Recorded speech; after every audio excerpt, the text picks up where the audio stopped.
Good morning, my dear children. How are you? Hope all of you are safe and fine at your home. I have a beautiful quotation for you. Teachers open the door, but you must enter by yourself. This lockdown period, we tried a way to reach to you through online classes. Now it is your turn how you utilize this time. How you will focus on your study, how you will complete your assignment, and how you will up to date yourself to maintain your study. So with this beautiful quotation, teachers open the door, but you must enter by yourself. We'll start our lesson. Previous lesson we have studied about different types of computer memory, primary memory, RAM, ROM, units to measure computer memory. Today we'll learn about computer's performance. Computer's performance depends upon three factors. They are CPU speed, memory size, and number of applications. Then we'll discuss about CPU speed. While working in the computer, sometimes you complain, my computer becomes slow. So what are the factors that makes your computer slow? We'll discuss. One of them is your CPU speed. CPU speed, actually inside the computer, there is an internal clock to synchronize all of their calculations. The clock ensures that various circuits inside a computer work together at the same time. Clock speed is measured by how many ticks per second the clock makes. The unit of measurement called a hertz, which is technically 1 cycle per second, is used to measure clock speed. In the case of computer clock speed, 1 hertz equals to 1 tick per second. The clock speed of computer is usually measured in megahertz or gigahertz. 1 megahertz equals to 1 million ticks per second and 1 gigahertz equals to 1 billion ticks per second. Now you can imagine how the computer works fast. It can process 1 million of instruction or 1 billion of instruction per second. So now you can understand how CPU speed affects the performance of the computer. Inside the CPU, there is a small clock, and that small clock is used to measure the speed, and the speed is measured in either in megahertz or in gigahertz. And how it is measured? The number of ticks per second. And that clock ticks either 1 million of times or 1 billion of times, depending upon that CPU speed measures. Nowadays, what computer we are using with the development of technology, it is around 3 gigahertz, which means that it can carry out 3 billion of instructions per second. That means that's why CPU is known as your brain of the computer. It has a very capacity of processing very large amount of data in few seconds. The next is your memory size. Here memory, when we are talking about the memory here, we are talking about the primary memory, that is RAM of the computer. The performance of the computer depends upon the size of the RAM. If the size of the RAM will be less, then the computer will be slow.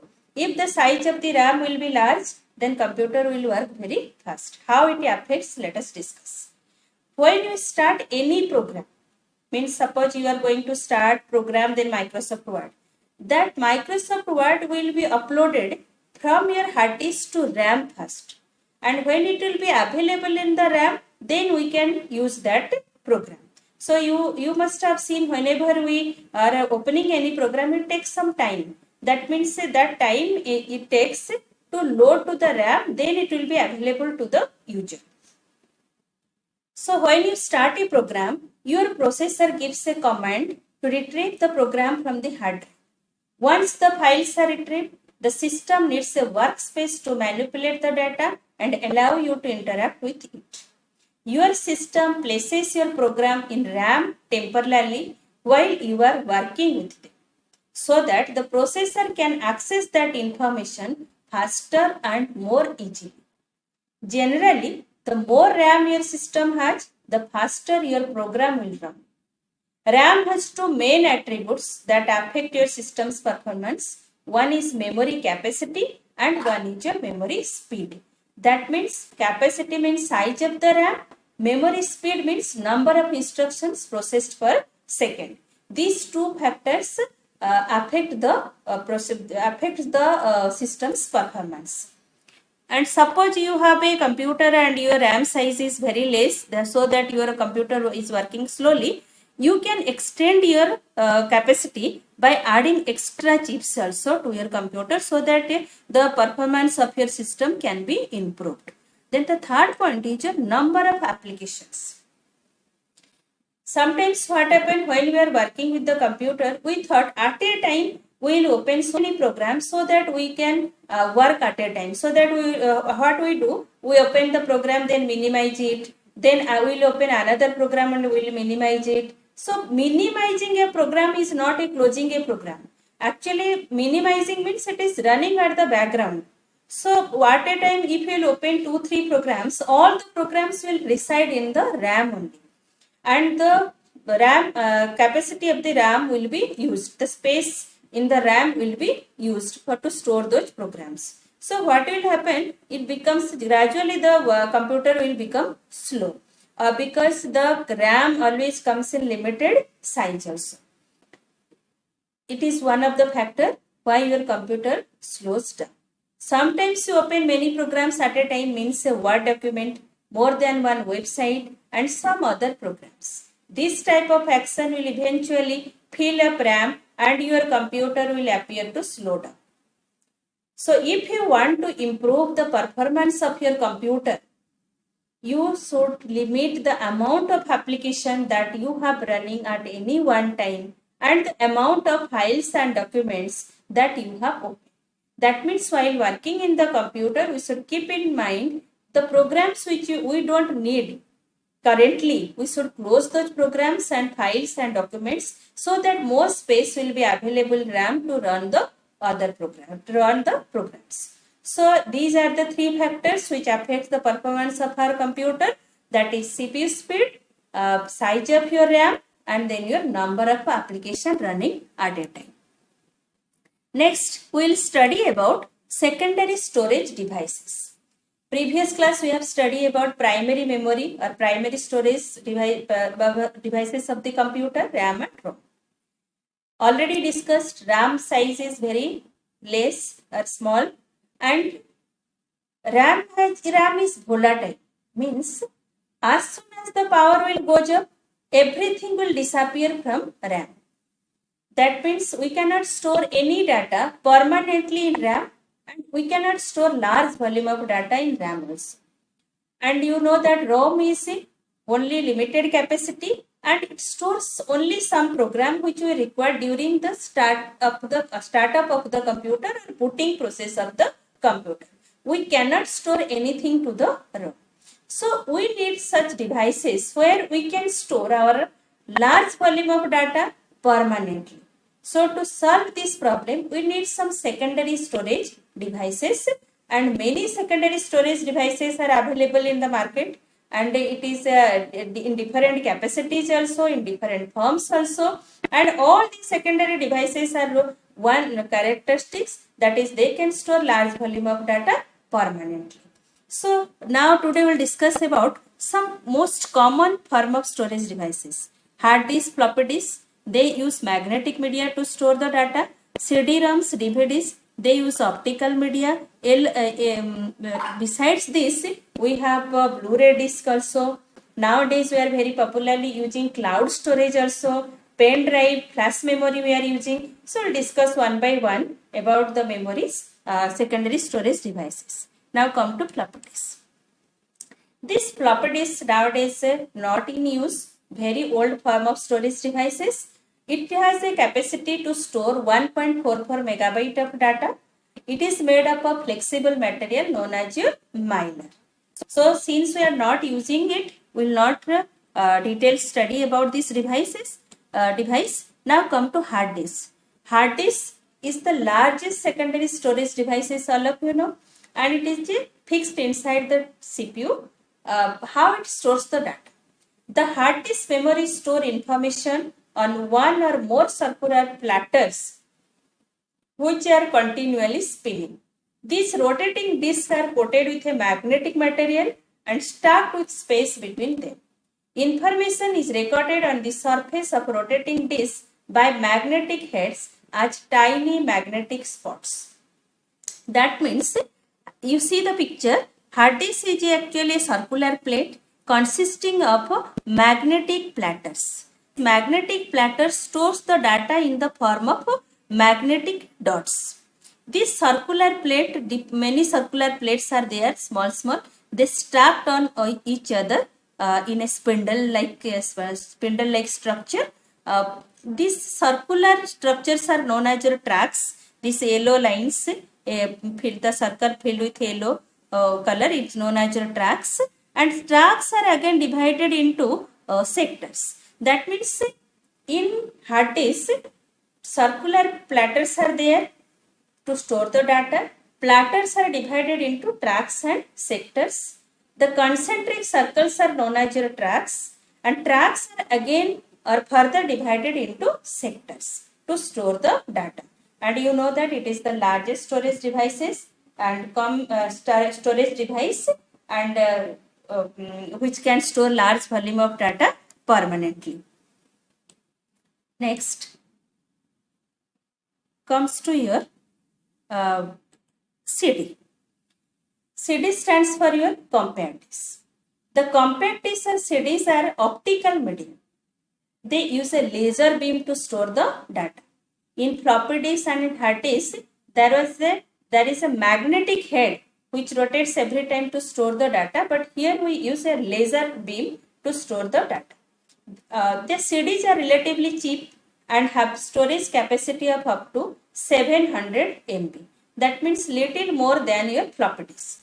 CDs come in variety of forms. One is a CD-ROM, compact disk read-only memory. That means once recorded, nothing can be deleted from that CD.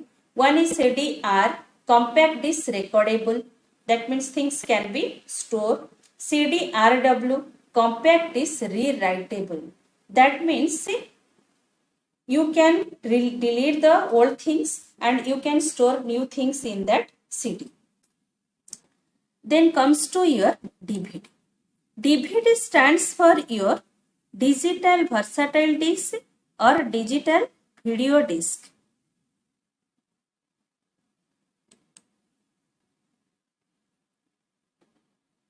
DVD is an optical storage device that looks the same as a compact disc but is able to hold about 15 times as much information and transfer it to the computer about 20 times as fast as a CD. It is also called a super density disk. SD can hold up to 17 gigabytes of data or 4 hours of movies on a site. So DVD, you look like similar to CD. You know that movies comes in our DVD, and in one DVD 2-3 movies can be stored at a time. So the capacity of the DVD is much more than CD, but the technology used to store the data and the structure of the CD and DVD are same. So, but DVDs are also available in 3 forms: DVD-ROM, DVD read-only memory, DVD recordable, and DVD rewritable.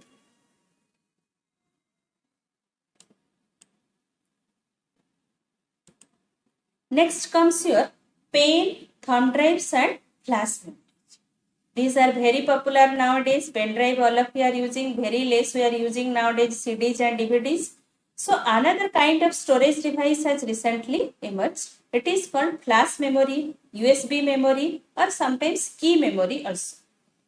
It is a non-volatile memory chip used for storage and for transferring data between a personal computer and digital device. Pen drive all of you are using for this purpose. Non-volatile means no connection with the power, If the power will be switched off also, then also the data will be stored in these devices. It has the ability to electronically reprogrammed and erased. It is often found in USB flash drive, MP3 players, digital cameras, and solid state drives. Even if in our cell phones also. Flash is a solid state memory, that is, it has no moving parts unlike magnetic storage device, nor does it make use of laser beams, unlike optical drives. So it is a actually this structure is similar to works similar way how RAM is working, but the difference is that data written in the flash memory is stored even when the power is switched off, but data lost from RAM as soon as the power goes. That is the difference. But the technology used to used for RAM and your flash memories are same. Next come to difference between primary memory and secondary memory. Other types of memories are there, as I told you, that is cloud storage, your Blu-ray disc, memory sticks. We'll discuss in the next class. Now some secondary storage devices we have already read. Previous class we have read about primary memory. Now compare these two memories. What are the differences? This memory, primary storage memory, is directly connected to and accessed by a computer's CPU. Secondary storage not directly connected to a CPU. Memory is volatile and it is non-volatile. Direct accessed by CPU, indirect access by CPU. Faster data access and slower data access. You know that primary data can be accessed very fast from RAM than any other backing storage devices. Previous class we have discussed. RAM is RAM or ROM, whatever primary storage, used for processing data, but all the secondary storage are used for storing data. We are not using for processing of data. RAM is small in size, and secondary devices all are large in size. You know that also hard disk very large capacity, pen drive also coming in different large capacity, 2 GB, 4 GB, 8 GB, 16, 32, 64 like this. So now we compare primary storage devices and secondary storage devices. I hope you all of you understand. For any doubt you can send message through Campus Care. Next class we will read about all other forms of secondary storage devices and some about